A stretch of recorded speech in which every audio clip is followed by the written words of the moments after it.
सभी तक पहुंच रही होगी। यूट्यूब पर हम लोग लाइव हैं और अभिनय सर आपका बहुत बहुत स्वागत है। नमस्कार sir, thank you very much. Right, so मैं दो बातें बोलना चाहता हूं कि आज ये दिन बहुत स्पेशल है हमारे लिए, क्योंकि अभिनय सर ने शाम को इन्फॉर्म किया कि 6 बजे सर फादर बन गए हैं और उसके बावजूद भी सर का कमिटमेंट ये है कि वो हमारे साथ हैं। उन्होंने एक बार भी नहीं बोला कि इवेंट कैंसिल करेंगे। सो 6 बजे सर फादर बने हैं और 9:30 पे सर हमारे साथ हैं। तो ये अभिनय सर का कमिटमेंट है और मैं इसके लिए बहुत ही सर का कायल हूँ कि ऐसी कहते हैं ना कि कमिटमेंट की वैल्यू जो आपने दिखाई है, ये बहुत बहुत काबिल तारीफ है सर। सर तो बाकी चीजों सर में हम भी हमेशा रहा है, जिस चीज का भी कमिटमेंट दिया कि हम 88 डेज वीडियो कोर्स लाए, मतलब कमिटमेंट पूरा करना एक अलग ही लेवल का सेटिस्फेक्शन देता है जब आप उन्हें नहीं सर, पूरा एक करते हैं। चीज ये तो भी काबिल तारीफ है, आपने लॉकडाउन में पूरा, मैंने देखा इतनी क्लासेस ली हैं। राइट, 80 आपके बैनर में देखा था मैंने, 84th क्लास लिखी हुई थी। तो मैं कहा कि पूरा लॉकडाउन में आपने यूट्यूब पर बच्चों को बहुत अच्छे से पढ़ाया है। जी बिल्कुल राइट, बिल्कुल सर। और तो लॉकडाउन में तो हमारी आपकी दोस्ती भी काफी गहरी हुई है, और मैं पहले बिल्कुल। से, खैर मैं आपको ये जानता था कि you are very awesome person, लेकिन क्या था कि लॉकडाउन से पहले सोचते भी थे कई बार बात करेंगे, बट बात नहीं हो पाई। बट लॉकडाउन में जब बात हुई तो मेरा जो एक होता है ना कि देख के पता लगाने वाला, वो वाली बात बिल्कुल सही निकली हमेशा की तरह कि यू आर ऑसम पर्सन, और मुझे आपसे बात करके नहीं बहुत सर, अच्छा एक चीज लगा ये जब भी है भी। कि बच्चों के बीच में थोड़ा सा कई बार ये लगता है कि टीचर्स दो हैं तो उनके बीच में अच्छे रिलेशन नहीं होते हैं, बट हाँ हम लोग साथ में आके बात करें तो ये भी एक मैसेज जा रहा है कि हम लोग भी आम लोगों की तरह हैं और हाँ आपस में दोस्ती भी है हमारी, ऐसा नहीं है। सो ये मैसेज बिल्कुल, पब्लिक में भी जाना चाहिए कि मैथ्स के टीचर, इसका मतलब ये नहीं हमारे बीच में द्वंद्व चल रहा है। राइट, सो एकदम एकदम। सो वी कैन को एग्जिस्ट टुगेदर। राइट, ये कोई वो बात नहीं है। सो अभिनय सर, आपको मैं आज आपका ज्यादा टाइम नहीं लूंगा, आपका एक लंबा हम्म। इंटरव्यू कभी बाद में करेंगे, क्योंकि आपके लिए बहुत बड़ा दिन है और मैं चाहता हूं कि आप परिवार के साथ रहें। आप यहाँ पर आए, यही बहुत बड़ी बात है। सर कुछ बातें करते हैं अभी और डिस्कशन को छोटा रखेंगे मेंस के बच्चों के लिए, जिनका अभी Tier 2 का एग्जाम होने वाला है। जो हमारी बात हुई थी कि बच्चों को थोड़ा मोटिवेट करेंगे हम लोग। तो आपका सर एक्सपीरियंस रहा है एग्जाम देने का, 195 मार्क्स तक आप ला चुके हो Tier 2 में। 197.5 sir. 197.5, sorry sir. Right, I missed one. So इसमें सर एक चीज ये है कि अभी आखिरी दिनों में बच्चे बड़ा डरे होते हैं। तो मुझे लगता है कि मेरा एक्सपीरियंस एज ए टीचर है केवल एसएससी में, आपका experience as a teacher and as aspirant दोनों है। सो आप उन्हें इन आखिरी दिनों में, जैसे अभी सीएचएसएल का पेपर आया है सर, तो बच्चे देख के थोड़ा डर गए, फिर से कुछ सवाल ऐसे आ गए हैं जो थोड़े मुश्किल हैं, कैलकुलेटिव हैं, लंबे हैं। बट मुझे नहीं लगता कि उनको फियर करने की जरूरत है, अगर पेपर में एक दो सवाल ऐसे थे तो। आपका सर क्या मानना है? सर मेरा एक मानना ये है कि अगर हमारी जितनी ताकत है, अगर हम उसका सही इस्तेमाल कर पाते हैं तो हम हमेशा सफल होंगे, चाहे वो किसी भी चीज में हो। बट कई बार क्या होता है कि हम ज्यादा पाने के चक्कर में, अपनी ताकत को बढ़ाने के चक्कर में, जो हमारी ताकत है हम उसी का इस्तेमाल नहीं कर पाते। तो मेरा मानना ये है कि जो अभी तक आपने पढ़ा है, मान लेते हैं कि चलिए 5 क्वेश्चन कठिन कठिन आ जाएंगे, और इतनी तो अब आपकी प्रैक्टिस हो ही गई है कि आप देख के समझ पाएंगे कौन सा सवाल मैंने पहले कभी नहीं देखा है। जैसे मैं हमेशा से ये बताता भी हूँ, और मैं खुद भी करता था पेपर में, कि मैं कई चरणों में पेपर करता था। जैसे चुनाव होता है कि पहले चरण में मैंने 60 वो सवाल कर लिए जो मेरे देखे हुए हैं कि भाई ये मैंने देखे हैं, जबकि मैं तो 2016 में तो टीचर ही था, फिर भी मैं ऐसा ही करता था। उसके हम्म। बाद मैं उन सवालों पे जाऊंगा जो मुझे लगता है देखे नहीं है बट मैं कर लूंगा। उसके बाद थर्ड चरण में मैं देखूंगा कि भाई कौन से सवाल है। लेकिन ये भी कह सकते हैं कि अभी ऑनलाइन है, और मैंने भी ऑनलाइन दिया था 2016 में, ऐसा नहीं है, अब थोड़ा लेवल पेपर का बढ़ गया। तो हमें ये देखना है कि इन 15 दिनों में एक तो मुझे अपने आप को मेंटली इतना फिट रखना है कि भाई मैं जितना आता है उतना परफॉर्म कर पाऊं। नहीं तो आप कई बच्चों को कहते हुए सुनते हैं, हम भी सुनते हैं, सर आती हुई चीजें भी गलत हो गई। तो बिल्कुल। आप सफल उतने में ही हो जाएंगे कि आप आती हुई चीजें ही सही कर पाए, और उसके लिए जरूरी है कि आप पेपर से पहले एकदम फ्रेश फील करें। कई बार हम सुबह जगते हैं, बड़ा फ्रेश फील करते हैं, बड़े अच्छे सवाल कर लेते हैं। कई बार मूड ऐसा रहता है चिड़चिड़ा, नहीं सो पाते प्रॉपर, कि हमें सवाल करने का मन नहीं करता है, करते हैं तो बार बार गलतियां होती हैं। तो आपको सबसे जरूरी इन 15 दिनों में ये है कि टाइम पे सोने की आदत, कि मुझे 10 बजे जाके दिमाग मेरा काम करे पेपर में। हर बच्चा ये कहता है पेपर से एक रात पहले नींद नहीं आती, वो इसलिए नहीं आती क्योंकि हमारी आदत में नहीं है। हम अभी 3-3 बजे तक पढ़ रहे हैं। तो आपको 15 दिनों में एक तो ये आदत जरूर सुधारनी चाहिए कि भाई आप टाइम से सोना सीख जाएं, ताकि 10 बजे आप अच्छा परफॉर्म कर पाए। दूसरा, जो चीजें आपने पढ़ी हैं उन्हीं पे फोकस करें, आप ये ना डरें। जैसे अभी क्या होगा कि हम कोशिश नहीं कर रहे, आप भी नहीं कर रहे, और भी बहुत सारे टीचर्स नहीं कर रहे होंगे, बट कई बार ऐसी टीचर्स की तरफ से भी कोशिश हो जाती है लास्ट में ये दिखा देना, अरे तुम्हारी तो अभी तैयारी लेवल नहीं है। जबकि हमें उल्टा करना चाहिए। हम ये पेपर से 8 महीने पहले बच्चे को दिखाएं आपकी तैयारी का लेवल नहीं है तो ठीक है, बट अभी हम उन्हें यही दिखाते हैं कि आपकी तैयारी का लेवल ठीक है और आपको भी ये मानना है। तो आपको ऐसी पीडीएफ और ऐसी वीडियोस से भी बचना है कि आपको ये ना लगने लगे यार मुझे तो कुछ आता ही नहीं है। और जो कि अक्सर बिल्कुल होता है विद्यार्थी के साथ। तो आपको ये नहीं सोचना है कि नहीं आता। अब आपने तैयारी इतनी कर ली, अगर आपको लगता है कि आपकी तैयारी पूरी है, आपके पास वक्त है, तो आप सीएचएसएल के पेपर देखिए भी। नहीं तो मैं तो कहता हूँ कि आप देखे ही मत अब आप, क्योंकि वक्त बहुत कम बचा है। देख के अपने आप को परेशान करने का कोई फायदा नहीं है। आप ये मान के चलिए कि मेरी तैयारी पूरी है, क्योंकि जैसा आप मान के चलेंगे सर वैसा आपके जीवन में होता है। ये बिल्कुल मुझसे बेहतर बिल्कुल। कोई नहीं जानता सर। मैंने पिछले नवंबर में ये कह दिया था अपने बर्थडे पे, जबकि मेरी शादी भी फिक्स नहीं थी, कि अगले जन्मदिन का केक मेरा बच्चा काटेगा। समझ रहे हो, मेरा 19 नवंबर बर्थडे है। तो आप कमिटमेंट खुद से करिए और फिर देखिए स्ट्रांगली कि वो कैसे पूरी नहीं होती। ऐसा कुछ नहीं है, कौन कहता है कि उसका पता ही नहीं, ढूंढने की हद तक कोई गया ही नहीं। तो आप मान के चलिए आपको सब कुछ आता है, आप अच्छा कर पाएंगे बस। आपने जो पढ़ा है वो बेहतर था। अब आपको ये सोचने की जरूरत नहीं है, चार बच्चों से बात करेंगे वो कहेगा यार हमने तो ये वाली भी चीज पढ़ी, ये मैंने नहीं पढ़ी। तो इन सब चीजों से बचना है, अपने आप में रहना है इन दिनों में। राइट। मेरा भी सर यही मानना है कि रादर देन कि उन 2 3 4 सवालों के पीछे आप भागो, बल्कि पेपर में बाकी भी 95 96 क्वेश्चंस हैं। सो अगर अरे आपको उनमें टॉप चार में रैंक भी तुक्का लानी लगा है, दो। बिल्कुल। और सर अगर टॉप रैंक भी लानी है तो आपको ऐसा नहीं है कि आपको मैथ्स में 200 पे 200 लेके आने हैं। राइट, आजकल लेकिन सिंपल सर सी ऐसा बात है। अगर ट्रेंड हो आप, गया है बच्चों में हाँ सर, एक कि बच्चों हमें की 200 भी में एक 200 थोड़ी सी लाना है। मेंटालिटी मैंने देखी है कि वो टोटलिटेरियन बनना चाहते हैं। मैं बार बार बोलता हूँ कि तुम्हें 200 में 200 क्यों लाना है? दहेज हम भी ज्यादा लग लेना है?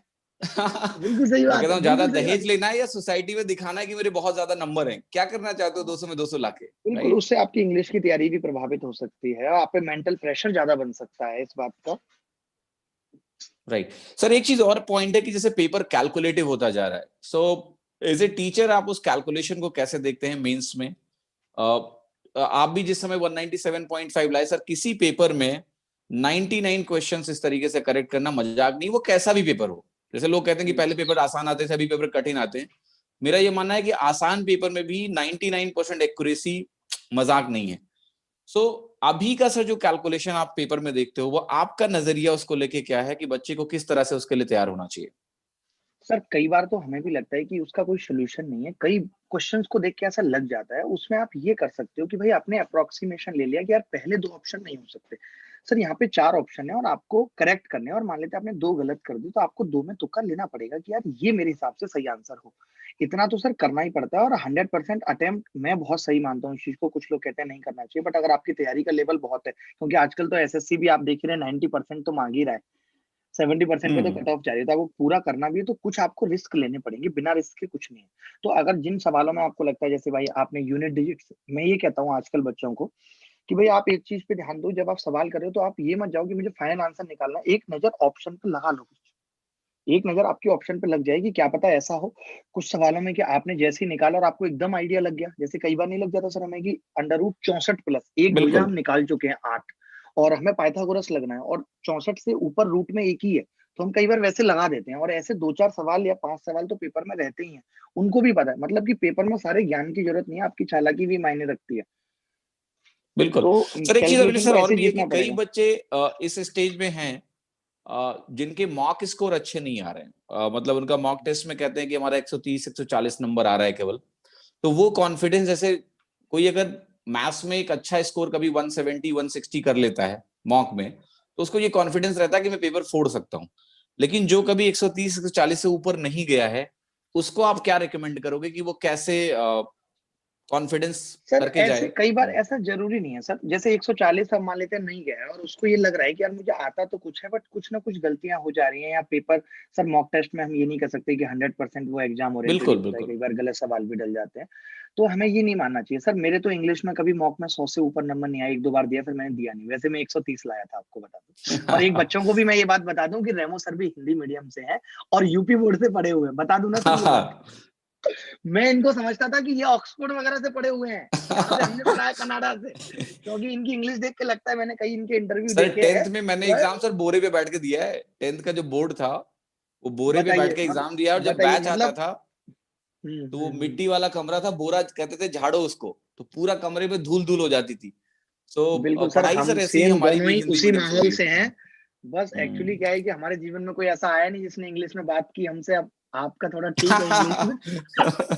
कोई नहीं सर, हम लोग बात करेंगे आपस में, ठीक है? तो ठीक है। तो राइट। आपने क्या सवाल पूछा था, मैं मिस कर गया। अच्छा, आपने बताया था कि जिनके मॉक में कम मार्क्स आ रहे हैं, तो ऐसा हाँ, वो बिल्कुल ना माने। अब इस लेवल पे आके सर, जैसे कम टाइम बचा है, मैं तो शुरू से ही कहता हूँ कि 15 दिन भी अगर रह गए, तो 15 दिन पहले बच्चे को मॉक देना छोड़ देना चाहिए। आप ये तो मान के चल सकते हैं कि आपके लगातार मॉक में अच्छे आ रहे हैं, 170 75, मतलब आपको अभी लगने लगा है कि इससे बाहर कुछ नहीं आएगा, तब तो ठीक है, आप अच्छा कर पाएँगे। बट अगर आपके किसी मॉक में 140 आ गए या कभी 170 भी आए, तो आप ये मान के चलिए कि ठीक है, आप अच्छा परफॉर्म करेंगे। और ऑप्शन क्या है? उसके अलावा अब बिल्कुल, बिल्कुल। ऑप्शन क्या है? ये भी बात है ना, तो अपने आप को आपको पॉजिटिव रखना है, क्योंकि कॉन्फिडेंस आपके बहुत सारे सवाल ठीक कराएगा। आप अगर ये सोच रहे हैं, पहले से ही सोच के जाएँगे, यार मेरे तो कभी आए ही नहीं मार्क्स, मैं कैसे करूँगा? तो आपको वैसे ही हाथ-पैर फूलने लगेंगे। आपको पेपर में अपना बेस्ट देना है, और अगर आपने अपना बेस्ट दे दिया और आपने थोड़ी भी ठीक तैयारी की तो होगी, क्योंकि आपने प्री निकाला है, प्री निकालना भी आजकल आसान नहीं है।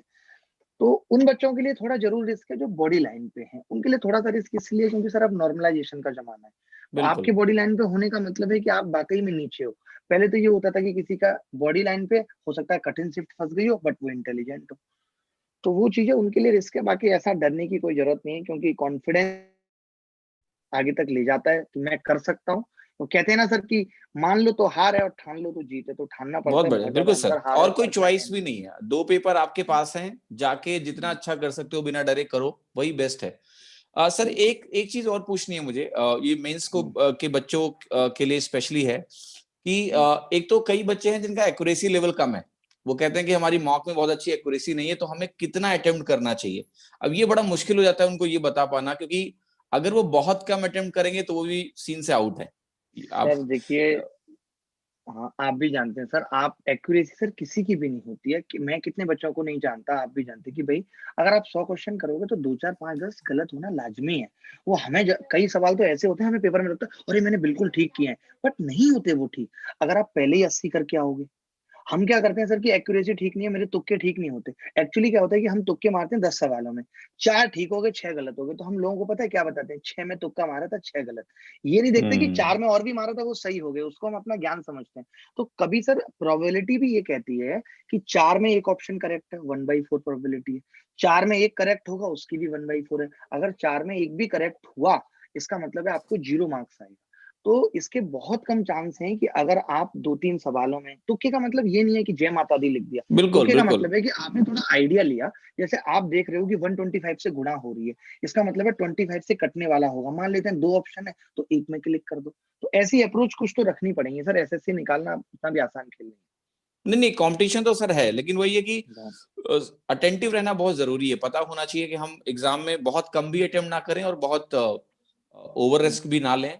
बैलेंस रहना सर बहुत ज़रूरी है। सर एक चीज़ और पूछनी है कि चलो अब 2020 के जो बच्चे हैं, सीजीएल 2020 के, तो उनके लिए ये तो रास्ता क्लियर हो गया है कि एसएससी उनका एग्ज़ाम लेगा, राइट? और कन्फ्यूज़न बस उनके दिमाग में ये है कि 2020 की जो तैयारी वो कर रहे हैं अभी, काइंड ऑफ 2020, उसके बाद जो 2021 वाला एसएससी होगा, जब सीईटी का टाइम आएगा, तो वो थोड़ा कन्फ्यूज़ है कि किस तरह के चेंजेज़ आ सकते हैं। आपको क्या लगता है किस तरह के चेंजेज़ एसएससी में हो सकते हैं? सर मैथ्स और इंग्लिश, रीजनिंग ये सब एक ही जैसे रहने वाले हैं। हो सकता है 1-2 टॉपिक ऐड हो जाए। अब सर हम लोगों ने जो इनको गणित पढ़ाना है, तो बचपन में पढ़ी थी। हमें पता भी नहीं बिल्कुल, था कि हम जाके आगे एसएससी की गणित पढ़ाएँगे। तो थोड़े बहुत चेंजेज़ अगर होंगे भी, तो उसके हिसाब से इन्हें हम आप मिलके या अपने आप कंफर्टेबल बना देंगे, उतना सोचने की ज़रूरत नहीं है। बट हम ऐसा नहीं कर सकते कि हम मिस कर दें 2020 इसी बात पे। क्या पता हमारी किस्मत में 2020 में ही सिलेक्शन लिखा हो और हम मिस कर दें। बिल्कुल। तो हमें 2020 को भी पूरी ताकत से देना है। चेंजेज़ होंगे, सबके लिए होंगे, सबको बराबर टाइम मिलेगा, डर किस बात का है? इक्वल रिसोर्सेज़ हैं। तो मुझे बिल्कुल। लगता है कि इस पे सर बहुत एक ज़्यादा चीज़ और, सोचने की ज़रूरत नहीं है। आपका जो भी एक्सपीरियंस रहा है टीचिंग का, इसमें सर आपको क्या लगता है कि मैथ में जो बच्चों का मेजर इश्यू है, मतलब मैंने थोड़ा देखा है कि थोड़ा-सा एटीट्यूड प्रॉब्लम भी बच्चों के अंदर है मैथ्स को सीखने को लेकर, ठीक है? एक तो इतना ज़्यादा वेग पढ़ाई करने लगे हैं आजकल बच्चे, क्योंकि इतना कंटेंट है यूट्यूब पर कि वो कुछ भी पढ़ रहे हैं। उनको कभी सैटिस्फैक्शन नहीं मिलता है कि मैं कहाँ मुझे रुकना चाहिए, और ये बड़ा मुश्किल हो गया है। तो बहुत हम लोगों सर के लिए भी बच्चों को मुश्किल क्या हो गई ये रिकमेंड चीज़ आप तो। करोगे कि जो लोग भी नए बच्चे हैं, नए प्रिपरेशन कर रहे हैं, उन्हें कंटेंट के टर्म्स में कैसे अपने आप को कंटेन करना चाहिए कि वो अननेसेसरी पढ़ाई ना करें? सर करना पड़ेगा, हमारे टाइम पे कंटेंट था नहीं और इस टाइम पे कंटेंट ओवरलोडेड है।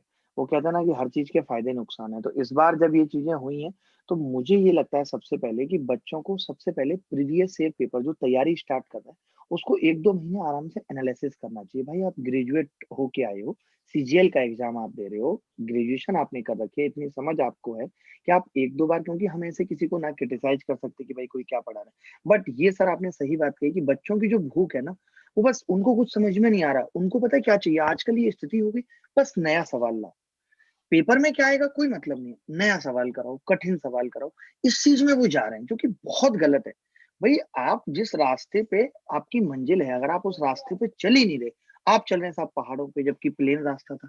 आप एफर्ट भी डाल रहे हैं, मेहनत भी डाल रहे हैं, फिर भी आप लक्ष्य तक नहीं पहुँचेंगे। क्या फ़ायदा ऐसी तैयारी का? तो मेरा मानना यही है कि बच्चों को ही हम ये चीज़ डिसाइड करने दें तो ज़्यादा ठीक है कि आप प्रीवियस ईयर पेपर देखो, एनालिसिस करो कि किस लेवल का आपको आता है और किस लेवल का पेपर में आता है और उसमें कितना गैप है, आपको बस वो फिल करना है। मान लेते हैं 2 किलोमीटर की दौड़ है तो ठीक है, 2.5 किलोमीटर की दौड़ लो, 3 की दौड़ लो। अब आप कोशिश कर रहे हो 10 की, तो 10 में तो आपकी थक के ही वो हालत हो जाएगी कि आप ढाई बिल्कुल, तो कभी बिल्कुल। दौड़ ही नहीं पाओगे, हो सकता है बीमार पड़ जाओ और कोई बात हो जाए।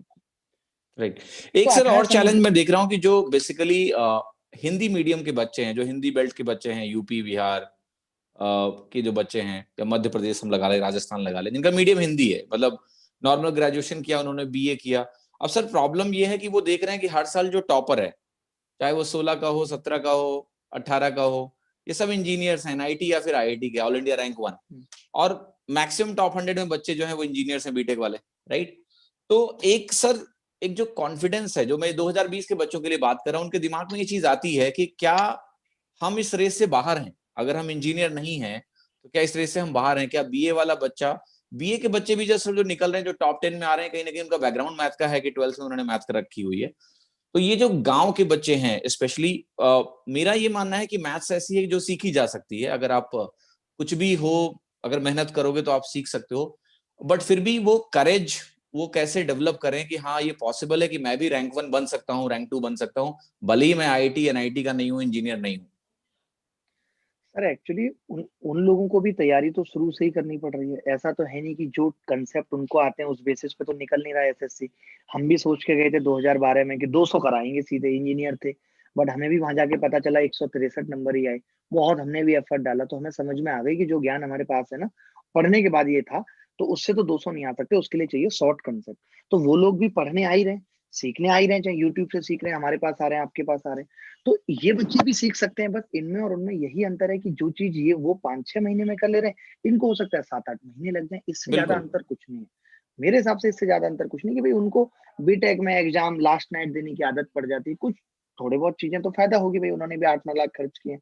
कुछ तो उनके भी दिमाग की प्रैक्टिस हुई है, कुछ उनको भी फ़ायदा मिलना चाहिए। और उन्होंने 4 साल दिए ग्रेजुएशन को, आप 3 ही साल दे के आए हो, तो वैसे ही 1 साल आपके पास एक्स्ट्रा है, तो आप 1 साल तैयारी में लगा दो भई।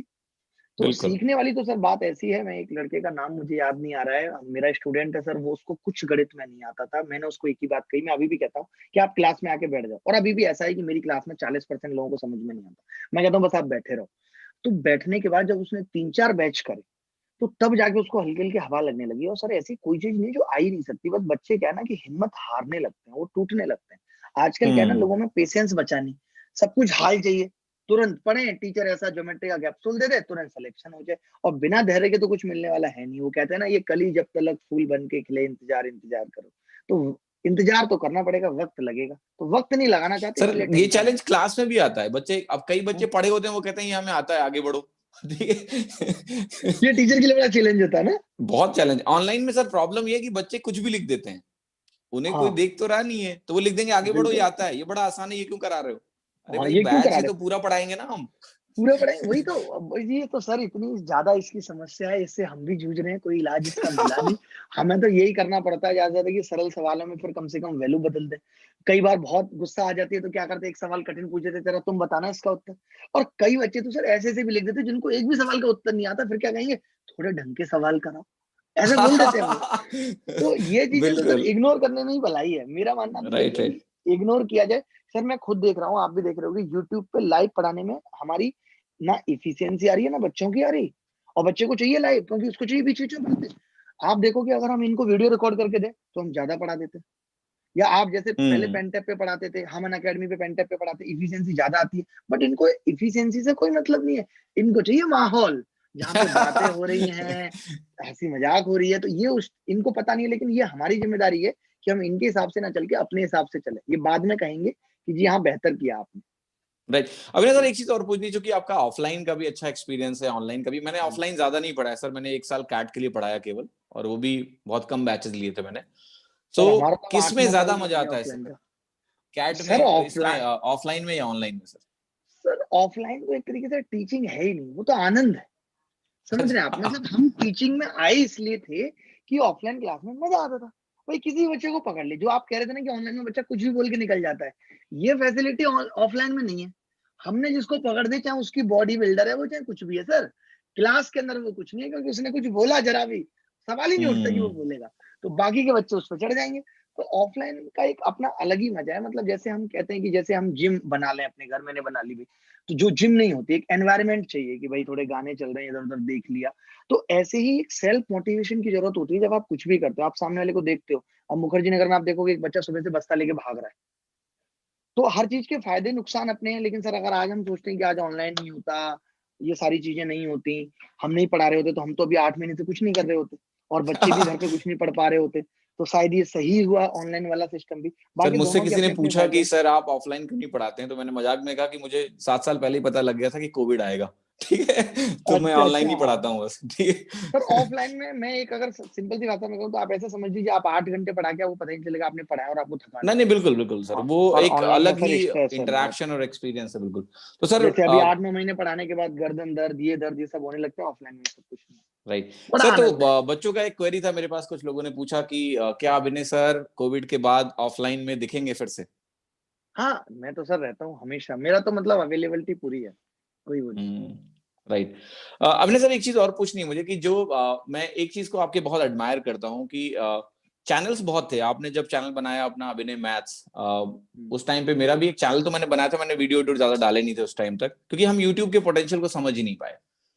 हुँ, सो कंटेंट थे यूट्यूब पे जो बहुत स्कैटर्ड थे, मतलब कहने का मतलब ये होता है कि मैं एक बार यही बोल रहा था कि अगर आप अपनी चीजों को लोगों तक ना पहुंचा पाओ तो भी आपका एफर्ट बेकार है, आप कितने भी अच्छे हो। हुँ, सो आई थिंक 2017 में आपने जो ये शुरुआत करी कि जो एक क्वालिटी टीचिंग है वो आपने मास तक पहुंचाया, और आई थिंक उसके बाद ही एक एवोल्यूशन हुआ, लोग यूट्यूब को काफी सीरियसली लेना शुरू किया। तो मैं वहां पर आपको एक इनोवेटर ही कहूंगा, क्योंकि इस सेगमेंट में शायद आपका चैनल पहला था जो इस तेजी से उठना शुरू हुआ। तो ये दिमाग में कैसे है आपको, क्योंकि आपने क्या किया कि एक क्वालिटी को वहां पहुंचाया जहां पहुंचना चाहिए, और उसके बाद ये चीजें नॉर्म बन गई। आज की डेट में हर कोई यूट्यूब पे आके अपने कंटेंट को ज्यादा लोगों तक बिल्कुल। एक्सेसिबल बनाना चाहता है। कैसे सर ये दिमाग में, बिकॉज उस टाइम पे एक चीज ये भी था, टीचरों के अंदर चैलेंज था कि मेरा कंटेंट अगर पब्लिक हो जाएगा तो मुझसे पढ़ेगा कौन? राइट। ये सर ये हमारे टाइम पे जो था, हमारे मन में जो था, और बहुत से लोगों के मन में भी था, हो रहा होगा, हमें ये नहीं लगता था कभी कि कंटेंट पब्लिक हो जाएगा। हमें जो एक डर था वो यही था कि हम फेलर हैं पहली बार, नौकरी छोड़ के आ चुके हैं, कोई काम हमने किया नहीं ढंग से अब तक। अब अगर वीडियो डालेंगे और 120 और 130 व्यू आएँगे तो रिश्तेदार बहुत मज़ाक बनाएँगे। जो सबके डर कि देखो साहब अब कुछ नहीं था तो यूट्यूब पे वीडियो डालने लगे। तो सर मुझे तो ये लगता है कि ये सिर्फ़ बच्चों की ही देन है सर, मैं शायद नहीं कर पाता। और भी लोग बच्चे मुझे वीडियोज़ दिखाते थे उस टाइम पे कि देखो मैं सर एक फ्लैट मैंने लिया हुआ था। अंदर एक बहुत छोटी-सी कुटिया थी जिसमें शायद कुत्ते भी सोने से मना करते हैं, उसमें मैं सोया करता था। और बाहर एक रूम मेरे जो सोने का था उसमें मैं सुबह जग के स्टूल लगाया करता था। और उसमें मैं बच्चों को पढ़ाता था, 20-30 बच्चे, सुपर 30 के नाम से मैंने बैच बना रखा था जब मैं जॉब छोड़ के आया।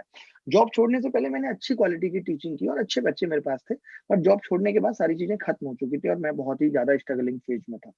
बट सर मैं अपने आप को मानता हूँ, मैं बहुत खुश रहने वाला टाइप सा आदमी था, और मैंने हमेशा अरे यार सब हो जाएगा, मैं वो राइट सोचता था। राइट। मुझे नहीं पता था कैसे होगा, यही मैं बच्चों को भी कहता हूँ यार आप मानो सब हो जाएगा। तो सर जब मैं वहाँ पढ़ाता था रोज़ सुबह स्टूल लगाना बच्चों के आने से पहले और वो सब चीज़ें करना, तो उनमें ही 1-2 बच्चे मुझे किसी टीचर की लाके वीडियो दिखाई, सर देखो इसको 25,000 लोगों ने देखा। फेसबुक पे पहले वीडियो डालने का ट्रेंड था उस टाइम पे। हाँ, राइट राइट। मैंने कहा 25,000 हमारे लिए तो बहुत बड़ी बात थी। तो बच्चों ने मुझे कहा कि जो आप तरीके बता रहे हो ये बहुत अच्छे हैं, आप एक बार डालो तो। लेकिन सर वही है कि हिम्मत नहीं जुट पाती, जब आप पहली बार कोई काम कर रहे हो, और हमारे पास तो कोई स्टार्टअप नहीं, कुछ नहीं। तो हमारा कोई एक स्टूडेंट किसी का मोबाइल फ़ोन ऐसा माँग के लाया, हमारे पास अपना अच्छा मोबाइल फ़ोन भी नहीं था, और उसने सर ज़बरदस्ती हमारी वीडियो बना दी। उसने हमारी जब ज़बरदस्ती वीडियो बना दी, तो जो हमने पहली अलजेब्रा की वीडियो बनाई, वो हमारी बहुत मतलब 6 दिन में सर वो 1 मिलियन पे पहुँची थी वीडियो। और वो चैनल था। तो मतलब वहां से जो हमें रेस्पॉन्स मिला, फिर हमारी ऑनलाइन बुक थी तो वो अचानक से बिकने लगी। मतलब हमारी दरिद्रता अचानक से ये हो गया कि अब हम खत्म हो बाहर से गए। थाली मंगा के खाने लगे। तब तो हालत ये थी कि नीचे से हमारी 30 रुपए की थाली आ रही थी। और फिर हमारी ऐसे थोड़ा कॉन्फिडेंस भी आ गया कि यार अब कुछ बड़ा होगा, अब कुछ बड़ा होगा, जो हम कहते आए थे हमेशा से कि यार कुछ बड़ा करना है। तो वो चीज थी कि एक बच्चे ने कोई ना कोई होना चाहिए पुश करने वाला। और एक मेरी फ्रेंड थी बहुत अच्छी लड़की, उसने भी मुझे ये चीज सजेस्ट किया कि तुम पढ़ाओ तो पूरा पढ़ाओ।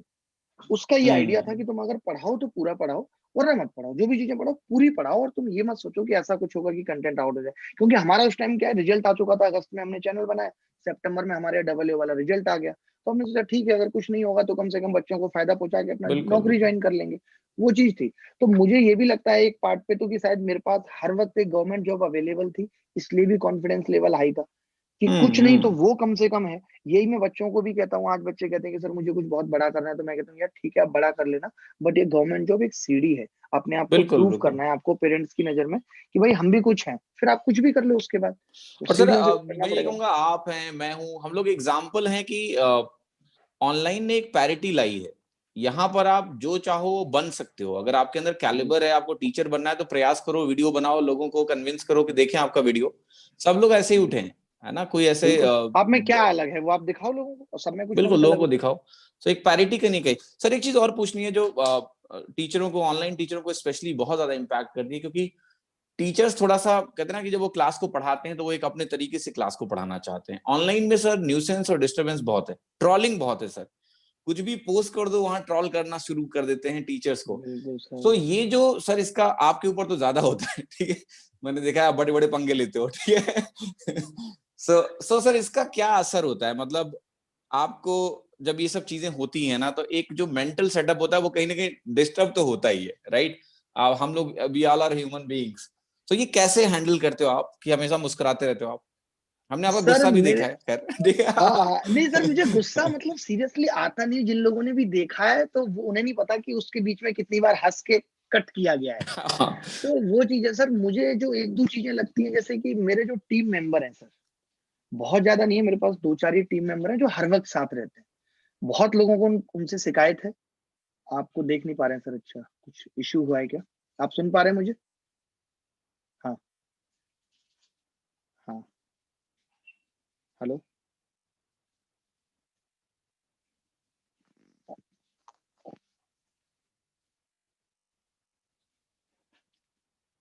आवाज नहीं आ रही है sir.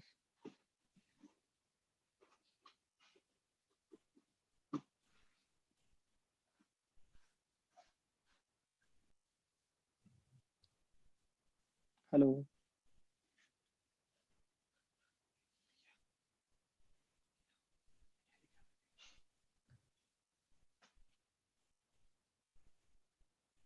Hello. Just 1 minute, 1 minute. हाँ हाँ बिल्कुल बिल्कुल। We are ready. Ravi, yes. आप दिखा दीजिए जब तक मुझे, मैं बच्चों से बात कर लेता हूँ, थोड़ी बहुत इनके yeah, कमेंट्स की आप रिप्लाई बच्चों कर से लेता हूँ बात जब कर तक सर लीजिए। आ रहे। जी Yeah, जी yeah, बिल्कुल। please, please, please आप continue, बोलते continue. रहो सर, एकदम एकदम ऑसम कन्वर्सेशन। नहीं मजा आ रहा है बिल्कुल। यार रेमो सर के क्वेश्चन हमेशा से ही बड़े गजब होते हैं। और 10 मिनट का ब्रेक, नहीं नहीं यार, ये ऑनलाइन डिस्टरबेंस नहीं आनी चाहिए दोस्त। ये मजाक नहीं चल रहा है, मतलब हम फॉर्म में आ जाएंगे बता रहे हैं। नहीं, रामू हाँ सर हाँ। का he is facing a lot of problem with Airtel okay okay okay. internet. So कभी कभी वो अपलोडिंग का बहुत नहीं परेशानी नहीं, कर रही है अभी अभी क्लासेस एकदम में। आएगी। नहीं सबके बारे या में या बोला जाएगा दोस्तों, हाँ एकदम। हाँ जुड़ जाएंगे वो, कोई इशू नहीं है। Continue with the kid. और एकदम हिम्मत हम में है, पेरेंट्स फोर्स करते हैं।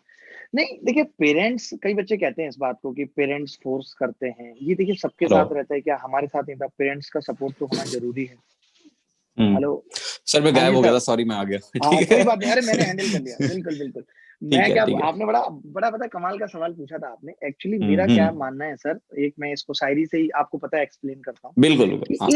इस दिल के दफ्तर में तबादले कहाँ, जो एक बार आ गया वो आके रह गया। तो मैं जो बता रहा था कि जो मेरे तीन चार टीम मेंबर हैं, जिनको कई बार मेरे पेरेंट्स, मेरे घर में भी लोग क्रिटिसाइज करते हैं, ये काम कुछ नहीं करते।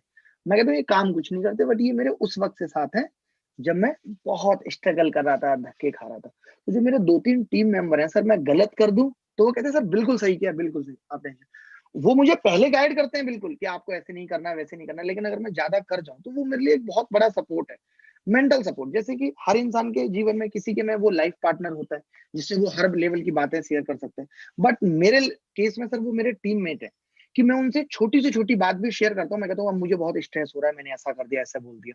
वो कहते हैं अरे कोई नहीं, इसका कोई फर्क नहीं पड़ेगा और ये हैंडल हो जाएगा ऐसे करके। तो और वो लोग उसी टाइम के, मैं खाली बैठता हूँ तो उनसे हम वही वाली बात करते हैं, यार याद है वहां से तुम छोले भटूरे लेके आया करते थे। तो वो मेरे लिए बहुत जरूरी है, इसीलिए मैं लोगों को कहता हूँ कि जो लोग आपके साथ जुड़े हैं उन्हें आप अंत तक रखो। रिश्तों को कभी खराब नहीं करना चाहिए सर। मुझे आज तक याद नहीं है मेरे जीवन में कि मेरा किसी से ऐसा रिश्ता खराब है कि मैं मिलूं और वो मुस्कुराए ना जीवन में। तो नहीं इसीलिए नहीं, ये कहते हैं सर कि बहुत अच्छी बात है, क्योंकि आज की डेट में सर बच्चे इतने स्ट्रेस्ड हैं। मैंने भी जब शुरू में पढ़ाना शुरू किया तो मैं बहुत सीरियस टीचर था सर। धीरे धीरे करके मुझे लगा कि ऑनलाइन में आप बहुत सीरियस होकर नहीं पढ़ा सकते हो, कि आप मुंह गुस्से में गए और पढ़ा के निकल गए और बच्चों से कुछ बात नहीं करी। मुझे शुरू में लगता था कि शायद क्लास का टाइम इससे खराब होता है, बट देन आई रियलाइज कि इट इज इम्पोर्टेंट कि आप उनसे बात करो, कम्युनिकेट करो। वो अकेला बैठ के न जाने कहाँ पढ़ रहा है, किस स्ट्रेस में बैठा हुआ है, थोड़ा उसको हंसाना जरूरी है, वरना बिल्कुल बिल्कुल अकेलापन आदमी को खा जाता है। सर, कई बार तो हम टेंशन में होते हैं बट बच्चों के सामने ऐसे बिहेव करते हैं उनको, क्योंकि हमें सिर्फ पढ़ाने का ही काम नहीं है, हमें उनको पढ़ाई में बनाए रखना। उन क्योंकि सर पढ़ाई आसान चीज तो है नहीं, हम भी देखते हैं। उनके मन को लगाए रहना कि भाई उनका मन भी लगा रहे, ये भी एक टीचर का ही कर्तव्य है जो हमें निभाना पड़ता है। तो राइट ये चीज जरूरी है सर, हंसते हंसते सब कुछ मिल जाता है सर, मुझे देखिए। राइट। मैं सर एक वैसे एक इससे सवाल पहले सर, एक और मेरे पास बिल्कुल ट्विटर में किसी बिल्कुल। ने इनबॉक्स किया था हाँ हाँ। कि आपसे ही पूछना कि अभिनय सर दो 2016 से और 2020 तक कितना बदल गए। ठीक है, सो मैंने कहा इस सवाल में पूछता हूँ अरे सबसे। गजब सवाल सर ये। सर वैसे तो मैं मतलब हाँ, बिल्कुल भी नहीं बदला हूँ। मतलब जीवन में बहुत कुछ, आज इतना सब कुछ हो गया लाइफ में, बट मैं तो वैसा ही हूँ। बाकी घर वालों पे थोड़ा इम्पैक्ट ज्यादा है उस चीज का, पता नहीं उनको लगता है कि जाने क्या हो गया है। बट सर मैं बिल्कुल वैसा ही हूँ। आज भी मुझे अपने उन्हीं दोस्तों के साथ बैठना अच्छा लगता है। इन 4 साल में मेरा कोई नया दोस्त नहीं बना, अन अकेडमी को छोड़ दें तो। ठीक है, बाकी मेरा कोई नया दोस्त नहीं बना, वही लोग हैं पुराने। आज भी उनके साथ बैठना, उनके साथ चाय पीना नॉर्मली, वो सब बहुत अच्छा लगता है। आज भी बच्चे कभी भी मिल जाते हैं सर। अब तो इतना है कि हम कहीं भी मॉल जाएं, कुछ जाएं तो बच्चे मिल ही जाते हैं, कुछ तो मास्क में भी पहचान लेते हैं। तो लाइफ मुझे लगता है कि चेंज नहीं होनी चाहिए। जब आपको मौका मिले तो आप ऑटो में बैठ के घूमो, एंजॉय करो। बिल्कुल आपको बदलना नहीं है सब। अगर आप बदल गए फिर इस सफलता का या इस यहाँ तक पहुंचने का कोई महत्व नहीं है। आपको वैसे ही रहना है। सर मैं एक चीज जो मुझे अपनी सबसे अच्छी लगती है और मैं गॉड को भी धन्यवाद देता हूँ कि मैं हर इंसान में खुद को देख पाता हूँ। जब भी कोई मेरे सामने मजबूर आता है तो मुझे लगता है यार मैं था, सेम मैं था। अपनी टीम मेंबर के साथ में वही करता हूँ। मैं था यार, हम कहीं पढ़ाते थे, हमें एक कंबल मिल जाता था दीपावली पे, हम कितनी खुशी से लाते थे। तो वो सब चीजें मैं लोगों में देखता हूँ अपना, कि कभी ऐसा ना हो। आज मेरा था दीपावली का प्लान भी, आपको मैंने बताया कि इतना है कि मैं गाँव जाऊंगा और वहाँ बहुत सारे बच्चे गाँव के इन्वाइटेड है, आसपास के गाँव के भी, और उनके साथ मैं दिवाली सेलिब्रेट करूंगा। क्योंकि मैं चाहता हूँ जो चीजें मैंने अपने बचपन में मिस की, वो कम से कम मेरे गाँव के आसपास बिल्कुल के बच्चे ना मिस करें। तो क्योंकि सर सेटिस्फेक्शन तो यही है। अगर आप ये सोचते रहो कि मैं, अभी आपने 100 करोड़ कमाए, अब आप सोचो 1000 कमा लोगे, तो टॉप तो नहीं मिलने वाला है। आप किसी की खुशी में, अपनी खुशी में किसी को शामिल कर लो, किसी के दुख में खुद शामिल होकर उसके दुख को कम कर दो। ये सबसे अच्छा सेटिस्फैक्ट्री है। लोग पूछते हैं कि क्या पैसा कमाने का सेटिस्फेक्शन मिलता है, तो मुझे लगता है नहीं मिलता। उस पैसे से और लोगों की मदद करने के बाद जरूर बिल्कुल मिलता बिल्कुल। Right right. सो अभिनय सर 5 सालों में हम आपको कहाँ देखेंगे सर? है। अगले 5 सालों में सर मुझे लगता है वो आखिरी 5 साल टीचिंग के होंगे मेरे। इसमें सोचता था एक्टर बनूंगा सर। अभी भी एक नेटफ्लिक्स में सर सीरीज फाइनल की थी, कमर का हम्म। डायरेक्टर अभी उतने भाव नहीं दे रहा। पहले उसने बोल दिया कि आपका रोल फाइनल है, अभी कोई नहीं अब सर, मतलब कैंपेन तीसरे। किया जाएगा फिर, कास्ट अरे नहीं अभिनय नहीं, सर। अरे नहीं नहीं, मतलब हो जाएगा सर। मुझे लगता है कि सर जब सारे सपने अब तक पूरे हुए हैं, और अगर नहीं भी ये होगा तो मैं समझ लूंगा कि मुखर्जी नगर मसला में भी मैं एक्टर था। वो बिल्कुल आपने बिल्कुल। देखा हाँ, है नहीं सर? नहीं सर, नहीं वो अच्छी सीरीज थी, उसका मैंने एक एपिसोड देखा। आपने दूसरा क्यों नहीं लाया सर उसका एपिसोड? पहला तो आया। सर, दूसरा सर ऑनलाइन में ही लेके आना था, ऑनलाइन एजुकेशन को दिखाना था। फिर थोड़ा सा लगा कि यार कहीं कुछ लोग गलत ना ले लें उस चीज को, तो इसलिए नहीं किया। बाकी सर मेरा हम्म। टीचिंग का बहुत ज्यादा अब नहीं है, बहुत पढ़ाया भी, अब शरीर भी अब ये भी चाहता है कि यार अब रेस्ट किया जाए। तो 2 4 5 साल मैक्सिमम।